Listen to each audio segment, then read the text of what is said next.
Kellyanne Conway is Donald Trump's campaign manager. Kellyanne, good morning. Good to see you. Good morning. Great to see you. Thank you. Well, you're in Washington, D.C. So is the candidate. As it turns out, he'll be presiding over a ribbon cutting at his hotel. If these last 13 days matter so much and a candidate's time is like precious gold in these final days, what does it say that Donald Trump is choosing to spend any of those minutes promoting his own hotel and his own brand as opposed to getting out there and really asking people for their votes? Well, he's doing all of the above, Savannah. 12 stops in Florida over the last 2.5 days. You see it reflected in that new Bloomberg poll where he's ahead of Hillary Clinton by 2 points, even though she's outspent us by like 8-1 on the air in Florida. He's making a pit stop here in Washington, and his under budget, ahead of schedule hotel is really remarkable. It shows Americans the tangible accomplishments of Donald Trump. He's somebody who builds things. He's somebody who fixes things. I mean, Hillary Clinton went from being dead broke to being $250 million. How did she do that? Did she bring a company public? Did she build great hotels? Did she hit the Powerball? None of the above. She sold access. And, you know, respectfully, Hillary Clinton has time to go to an Adele concert, and everybody thinks that's really cool. Donald Trump stops off to unveil in just an incredible, stunning piece of architecture, a new hotel, first-class hotel, and everybody's hair is on fire. So instead of being out there, though, and over the accomplishments of Donald Trump. So instead of being out there over these next 13 days, and maybe he has time to do all of this, but instead of just talking about emails and Obamacare and Syria and driving home the issues, you're comfortable this morning with Donald Trump, the real estate developer, the salesman, the pitchman out there. And that's one of the images that's going to be on TVs all day long. He could do all of the above, Matt. I mean, Hillary Clinton took 5 days off to prepare for one debate, and everybody looked at that as some kind of noble exercise with 23 days to go. Nobody covered that as, where is she? Why doesn't she campaign much? What is she doing? Where is she hiding? This man in public view will be with his family, true family business here, an amazing accomplishment for a couple of hours, and everybody is questioning it. He has been in Florida for 2.5 days, 12 stops in the state of Florida, went all over, dotted the map of Florida. Today we'll go on to North Carolina, tomorrow Ohio, then we'll be in New Hampshire, Maine. So he's got the most active campaign schedule of the two candidates by far. And by the way, she's got all these super surrogates like both Obamas and a former President Clinton. He's doing this virtually on his own. Okay, well, and that's a separate discussion about why that might be. But let's talk about what he's saying on the trail, Kellyanne. I mean, one thing he says a lot is to his supporters, we're winning, don't believe the polls, the media is dishonest. I guess my question is, I mean, if you look at the polls, I'm looking at the 9 last national surveys that there were. There are some that show a tight race. There are some that show a very wide race. Why doesn't he just level with his own supporters who adore him and say, you know what, the polls are all over the place.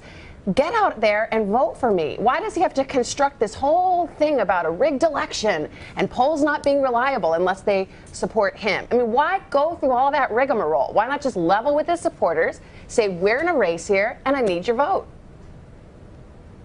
He does tell them to vote. And in fact, all over Florida in these last couple of days, Savannah, we saw people in lines in some places. But Kellyanne, you know that his big pitch is how the system is so corrupt and broken and rigged and there might be voter fraud and boy, we can't trust the election. I guess my point is, why not just lay it out straight for your voters instead of constructing this whole reality where everything is a fraud? Why not just say, look, we're in a big battle here?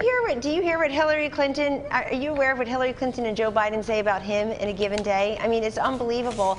And then they put tens of millions of dollars behind the politics of personal destruction, the negativity. Fair enough, but that's not an answer to the question. Fair enough, but if you don't mind answering that question. Yes, it is, because you're asking me why he talks about a rigged, corrupt system, and the presumption of the question is that he's the one that's being most nasty out there, where it's not even a close call who's running the nastiest, least uplifting, least optimistic. That's not the implication I meant to send. It's just more, that's his argument.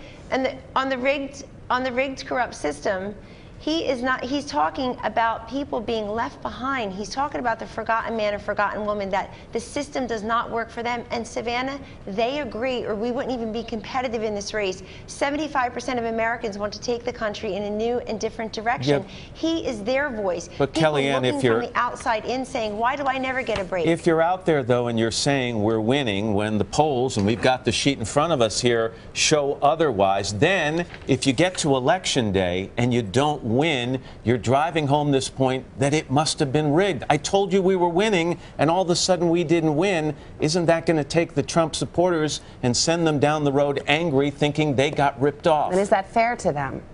No. No, the Trump supporters, if they're angry at anything, it's angry at Washington.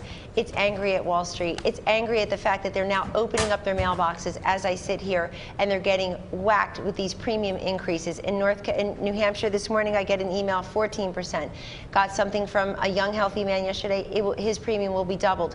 You see the news reports. You are responsibly covering them. 25% premium increases. Americans can't afford this thing called Obamacare, and it's not working. And Hillary Clinton owns it. Donald Trump has a plan to let you buy your insurance across state lines, block grant Medicaid to the states, and certainly allow you to buy more patient-centric free market health care plans through health savings accounts. He believes in a different path from Obamacare. I mean, this is what's motivating people to stand in the lines, to come to the rallies, 15,000 strong, right, and to then stand in line to vote. So he has momentum and enthusiasm, and those who want to say the election is over aren't paying attention to the fact that voters deserve their voice and to exercise their choice, and most of them will do that in 13 days. We certainly support the voters' rights to exercise their choice, no question about it. Kellyanne, thank you. Really appreciate it.